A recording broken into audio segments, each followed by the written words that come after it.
All right, welcome to the blues in A. So this is going to be a continuation of what we did in the blues in G with some chord forms. So this will allow you to move around, and I'll include the blues in G at the end of this video so you can do some comparison to this key, the new one. All right, so let me do an overview of the chords.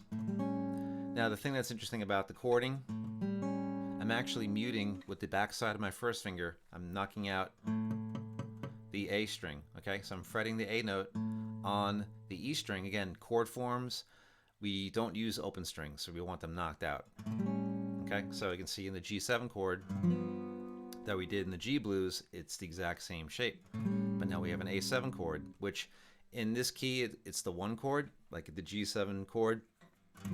For the blues in G, that's the one chord there. So I didn't really explain the placement of the chords in the G blues, so we'll take this particular video and discuss it here. So this is known as the one chord in an A blues, okay? It's the chord you start on. It's the namesake A7. The 4 chord is D7. The reason why it's called a 4 chord, if you count up 4 from A, B, C, and D. D is the 4th letter of the alphabet, and also it's the 4th letter away from A, so that's known as the 4 chord. And there's also an E7 chord, which looks just like the D7 chord. Okay, so the E chord is, in this case E7, is the 5 chord.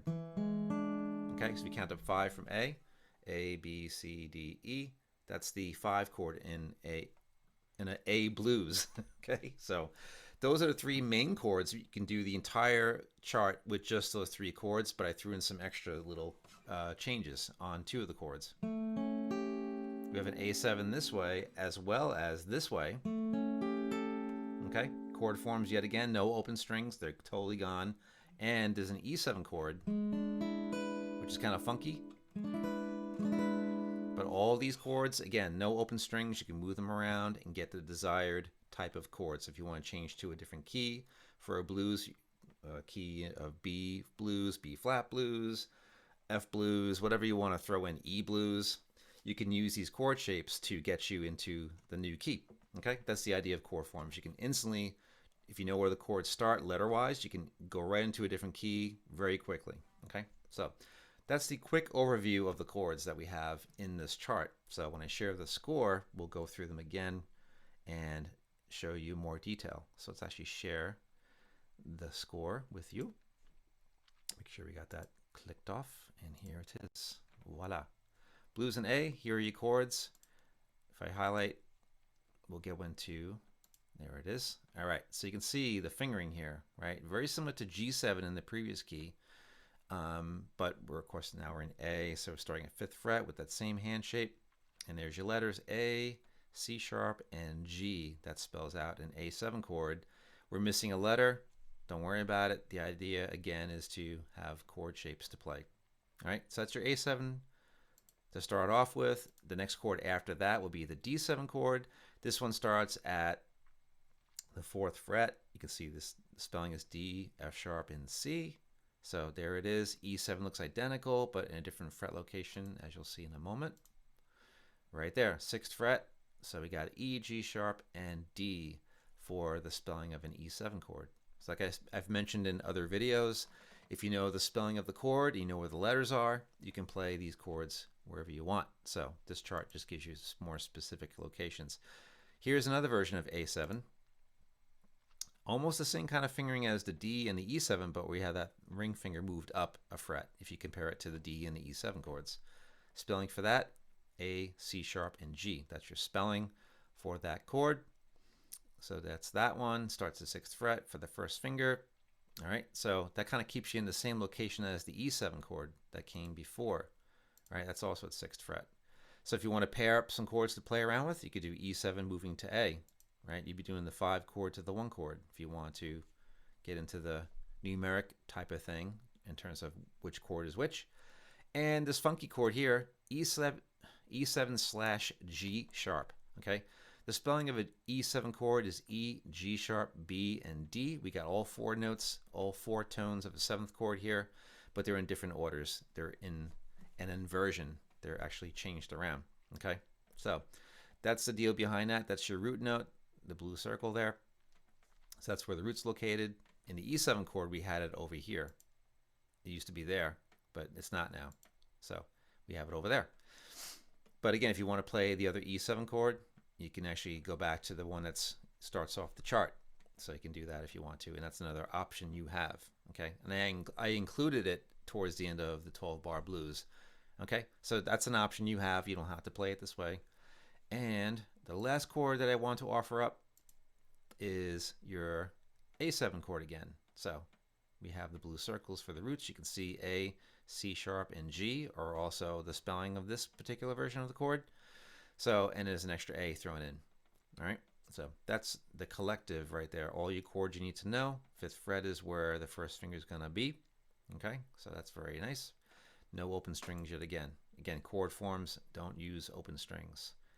And there it is. So you can see in the tablature here, if I highlight this measure, nothing is happening on the A string. But what you do is you take the first finger that plays the A note on the 6th string, and you kind of curve it over so that you don't hear the A string. So the right hand actually goes through 4 strings in a row, but you're not going to hear that string because it's muted by the backside of what's happening at the 5th fret, which is where your first finger is.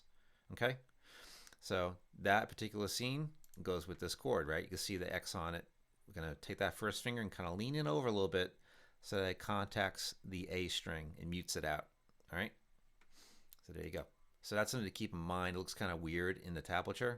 If you look at that and the stack of notes, they're the same. When you go to D7, it's more adjacent, right? So we're playing string to string to string here. 3 strings in a row. Not skipping anything. Back to A7. We're skipping that A string, but we're playing through with the right hand, using the first finger to mute the A string. Okay? That's one of the key things about this on the A7 chord, the first version of it, the starting version, is that muting effect that we need to get the right sound. Okay? And everything else is string to string consecutive. You can see as we move through to the first ending, top 4 strings for that funky E7 chord with the G sharp in the bass. That's the lowest note. It's right there. That's your G sharp, 6th fret on the D string. Okay, so don't worry about the names and spellings of the notes. You know, that's something I will always offer into these kinds of charts. Don't worry about it. You don't have to commit that to memory. Over time, we'll go into more detail with the functional theory on guitar video series that I'll be doing. I'll explain things like that in more detail. So for now, we want something we can play and be able to play a blues with other people and have a good old time. All right, so that's the deal there. And at the end, we have our note, which we don't want, because that brings out the idea that we're using open strings, which we do not want. Okay, so there it is. That's your very last chord. And it's actually going to ring out. Save that. Yep. Let's go back to it. Okay, so we're all set. So that's one note I didn't take out of the mix, is that open A string, because it defeats the purpose of playing chord forms. So, and we can see at the very last measure, we're playing just an open A7 chord with a nice bass line holding out a note, and the drum part, bass drum with I don't know why it's doing a whole note there, but anyway, it's like right at the end, bass drum with a cymbal crash. So kind of odd that it showed up that way. Anyways, you can see from the chart, it is a full score. We have guitar, bass, and drums all in there, which is nice. It makes the chart a little more interesting to play. And on that note, let me bring you into the chart. You can see that we have a chord note strum pattern. So I didn't put the direction in terms of the right hand. When you go to play through a chord note strum pattern, you're just doing all down. If you're a bass player, index to middle finger, index, middle finger. If you're a fingerstyle player, if you're a pick player, you're just down picking everything. So down, down, down, down. And of course with the drum part, you can see where things are simultaneous. Beats 1 and 3, we have the bass drum with the hi-hat, 2 and 4 for the backbeat, right, for the snare and the hi-hat. Hi-hat's doing the shuffle. You're going to hear this in just a second. So it's a nice shuffly rhythm. Tempo is at 80, which might feel fast. If it does, you can always use the playback settings on the video to change and slow it down. And I might even do it on the first pass through. I might actually alter this tempo just for the sake of the slower playthrough Let's do it at 60. All right. So let's get rid of Mr. Fretboard view so you can see the score. So without further ado, let me play you the chart and you can hear what it sounds like. And let's see how we're doing here. So we're good. This is not edited or mastered or anything, so it's a straight on version. Here we go.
There it is. Okay, so that's a pretty interesting version of it.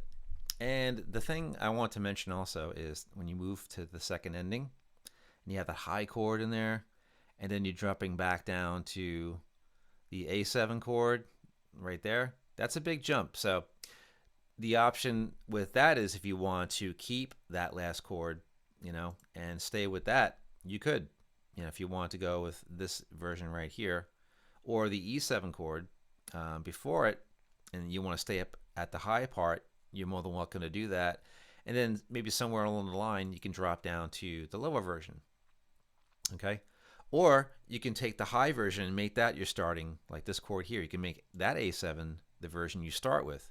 So there's lots of flexibility built into these types of charts. You don't have to go with the actual way it's put together. It's really, there's room for movement and choice, as you go through this. So you're not locked in to this version of A7 chord. You can actually move, maybe if you want to play, the final bar of the A7, make that your version. So if somebody else is playing this low one, this low version, or even lower than that, you can let them play it and you can play the higher part, okay? And that creates a blend, so everyone's not playing the same thing.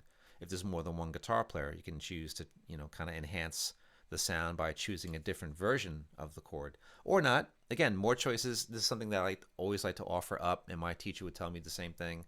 Just because he offers something in to a chart, if you know another version of the same chord, which we actually have choices because we have all 6 chords on top, by all means, pick one that you like, or maybe it's more of a challenging type of scene. So once you get to the point of mastery with, say, this chord or that version of A7, you have 3 choices, which is kind of cool. It makes things a little more interesting as a player to have more than one way of playing something as a guitar player. Okay, and even if you've been playing chords down within the first 3 frets and you've always wanted to go up the neck and play something a little higher, this chart kind of offers you that option, which is nice.